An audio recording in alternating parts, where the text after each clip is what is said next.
York's classic rock. Q1043.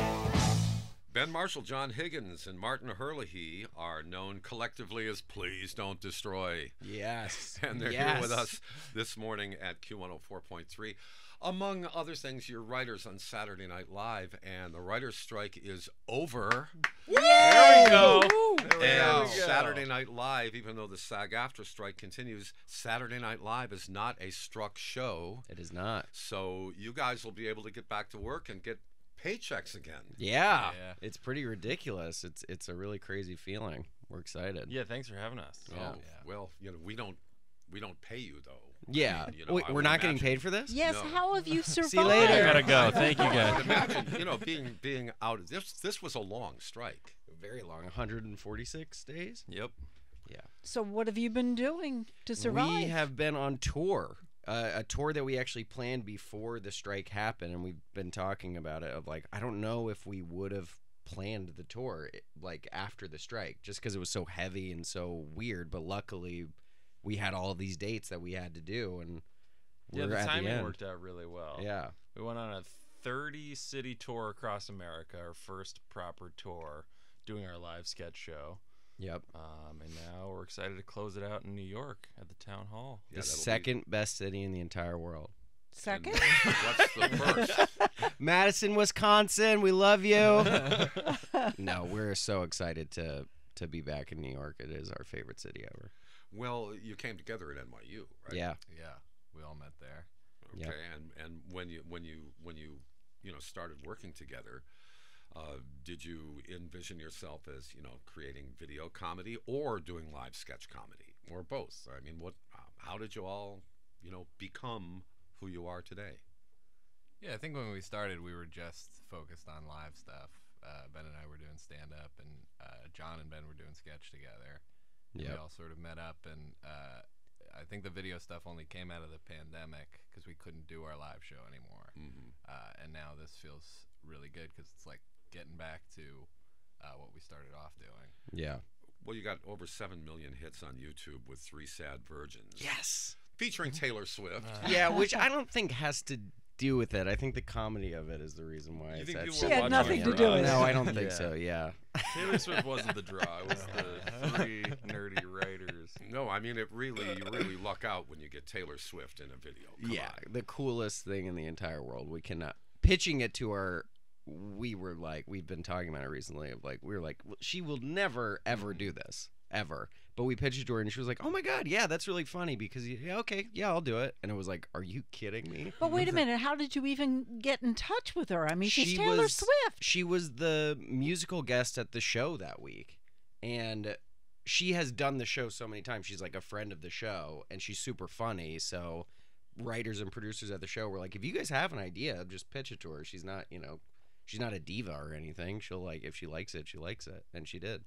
She's the best. And it was like maybe our 4th or 5th week at the show. So we were still so green and new, and just meeting anybody famous was still weird. And then to have maybe is she the most famous person in the world right Probably. now? On Yeah, Earth. she is. Yeah, Number she one. is. Yeah. She's certainly Yeah. the biggest star No in doubt. the world Yeah. right now.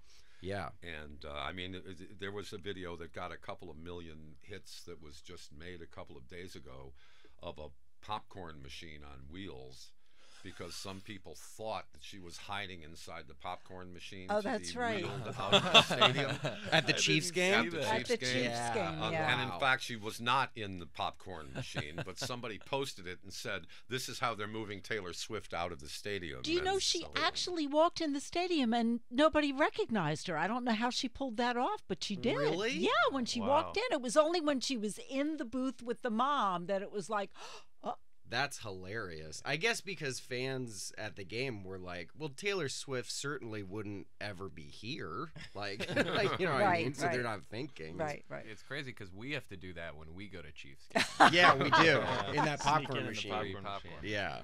Well, when you're in the writing room Yeah.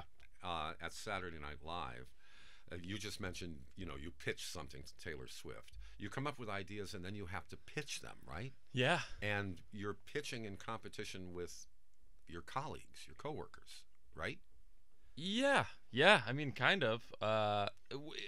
it's I think a lot less competitive nowadays than it sounds like it used to be. Yeah. Like we love all the other writers, and I think everybody's pretty supportive. But The- yeah, when you start there, you're every Monday night you go sit on the floor in Lauren's office, and you go around the room and you have to pitch an idea and hope that you make all these people laugh, including Lauren himself. And it's kind of the scariest thing ever. Yeah. But it is support. It's different than like the lore of it, where it's like pretty supportive now. The only consistent is the cocaine, but the, yeah, we really do love. They're like some of our best friends. Except there have been budget cuts. You have to buy your own now, right? Yeah, which They is don't provide it so for you. annoying, and we're gonna talk to Lauren about that when we get back. Did the but strike resolve that? I don't know. I don't think that was in the deal. That should be in the SAG. Yeah, that's in the Oh, SAG, right, Jim? And so not only do you have the live sketch comedy tour, which will be at Town Hall tomorrow night. Yes. And there are still a few tickets left. A Available. few They're tickets. going fast. Not Snatch very 'em. many. Not very many.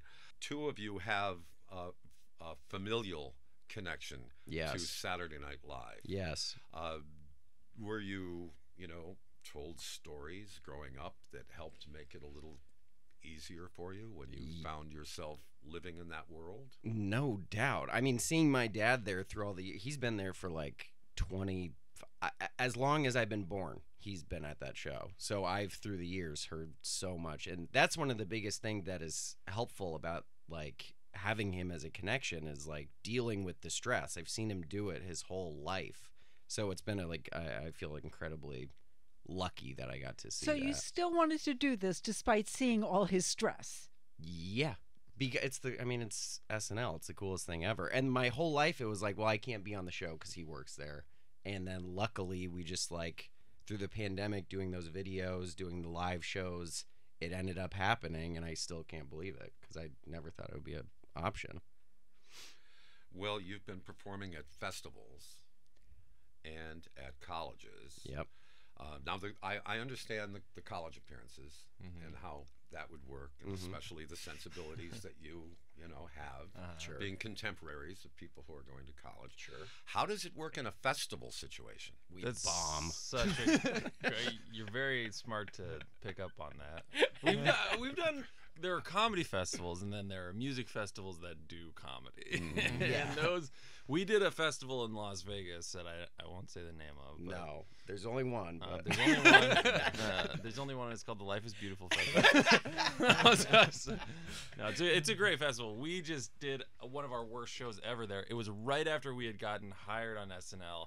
We were riding high. We were like, we're the kings. Yeah. And then we go to this show, and it's at like 4:30 p.m. in brightly lit auditorium.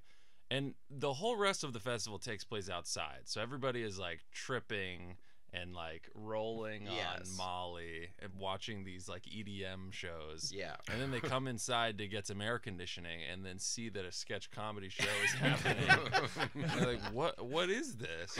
And I think we did not play to a single laugh. I don't that think we day. got one laugh. Really, one laugh. Like it was, people were like, "What?" We'd be like, "Okay, we take you now to a coffee shop." And what? It was like, oh, we're trying to like lose our mind. Yeah.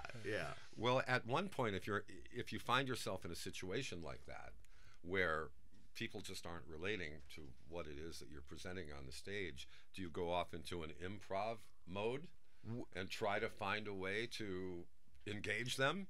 Yeah. Yeah. You know, like, forget about the mushrooms for just a moment. Yeah. And direct your attention to this, and then just do something mind-blowing. Yeah.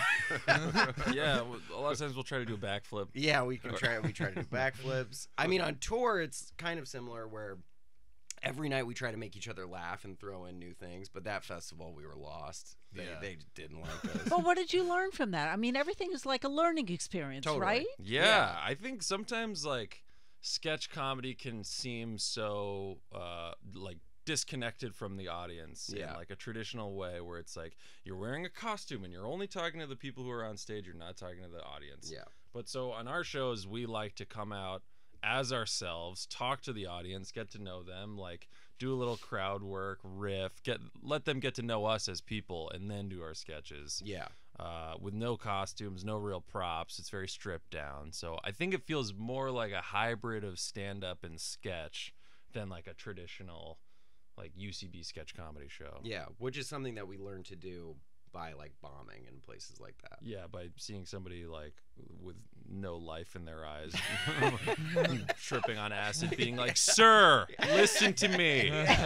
Well, I know going way, way, way, way back in time to the very early days of Saturday Night Live, they attracted a lot of talent from sketch comedy groups like the Groundlings. Yeah, Yeah. totally. For instance, you know, Yeah. because I mean, what those people do on SNL, all those casts through all the years. Yep. I mean, it's pretty remarkable. I mean, and the fact that it's done live in front of an audience. Yeah, it's hard to. It's a weird skill set to develop, like performing sketch and characters in front of people. So there's like kind of. There were only a few places you could look, like the Groundlings and Second City in Chicago. Yep. And then when we were in school, it was like UCB in New York was like the coolest thing ever. But then I think now that like the internet and like TikTok, like kind of everybody makes little comedy videos. So Yeah, it's just that the vast majority of them are not funny. well, exactly. Sure. You know, so you have to find a way to cut through all of that content that's out there. Yeah. I mean, and that must be difficult because it used to be you cut through the content that was on 3 television networks. Yeah. Right. You know, and now you're cutting through the content that is infinite. Unlimited. Thus, Taylor Swift. There you go. Gotta get Taylor Swift. gotta It all get comes Taylor back to Swift. Taylor It Swift. always does. Our friends from Please Don't Destroy are with us. We'll be right back. Okay, Please Don't Destroy, a New York-based comedy trio Yep. with a really weird name, but there's a reason for that name. That And doesn't make it less weird. No, it's not like you hear the story and go, "Oh." Of course. Yeah, no. We started off doing this live show called Please Don't Destroy My Farm that Ben and Martin created, where Ben was An evil businessman. Mar- It was yeah. so weird and high concept. I was an evil businessman coming to destroy Martin's farm, who was a poor farmer. yes. And we thought we were being very like avant-garde Yeah. and funny and What we would do was split the stand-ups that we hired to do the shows with us into 2 teams. So they were competing against each other. One would be on Ben's evil business team and one would be on the poor farmer team. And the audience would vote at the end who would win, and they would always vote for the poor farmer, of course. Yeah. So the this show was like if we got a list of bad ideas and did every one. It Yeah. was so many gimmicks, and then Yeah. over time we just kept doing the show and slowly stripping them away Yeah. until it just became Please Don't Destroy, the sketch group. Yes. Where we are ourselves. Yeah. We're trying to make people laugh. Well, working at Saturday Night Live, of course, you do meet a lot of famous people, and there are always famous musical guests. Yes. Yeah. Have you had an opportunity to, you know, meet You know who was one of the your coolest favorites, ones? the ones you love? Yeah. Jack White. Yeah. Jack shit. White was one of our favorites. And when we were on tour, we went to Nashville and we got to see him. We connected and he like gave us a tour of Third Man, his studio. Yep. In And the record store. in the the record record store. And then he actually made a cameo in our live show in Nashville. Yeah. Oh, that's cool. They He- love him in Nashville. It Yeah. was awesome. And bringing they love him out. in Detroit. Yeah. Yeah. Yeah, he has We went to another- his pressing plant in Detroit Yeah. too. He was Yeah, the we did coolest whole... dude ever. He was like, "You guys are stopping in Detroit because we did a show in Royal Oak, and he set us up with a big tour of the record, like where they print the records. Yeah, Is that what you call a it? pressing plant. Pressing plant. It was the coolest thing we've ever seen. He's the best. So Jack White was amazing. You hung out with Post Malone a little bit, right? Post Malone's my boy. I love Post. I think I was sick that week. Yeah, you were sick, and I had COVID, but I didn't know. Yeah, Post was amazing, and obviously Taylor. Now, when people go to Town Hall tomorrow night, Yeah. by the way, that's a great venue. We're so stoked. We can't believe that we're It's a historic playing there. venue. Yeah. I mean, we were doing shows downtown at this bar called Vaughn, where I'm not kidding, there were like maybe 9 or 12 plastic folding chairs, half of which would be empty. Yes. And that's what we were doing before the pandemic. And now to come back and I mean, this is like what, 1,500 seats or something? Yeah, It's- 1,500 it's seats. crazy. You saw Mulaney there, right? I saw John Mulaney there when I was a freshman in college, and I was like, "Oh, this is the coolest thing ever." Well, it's a historic venue. Yeah. And as NBC people, going back to the 1940s, there was a show called Town Hall Tonight Really? that was on NBC, pre-television days. Wow, I didn't know that. Pre-television on the radio. Pre-television Oh wow. days. Wow. Yes. So that's Town Hall, and it's tomorrow night. Tickets are available now at pleasedon'tdestroy.com. Yes. Now, NYU is one of the best schools in America. And one of the most expensive. Yes. Yes. So, you three, what did you study? Did you get your degrees? What were they in? We both studied film. Yep. And then John was. I had a different path. I was in acting, and then I left the acting school. And tell them why. I didn't like having class on Friday.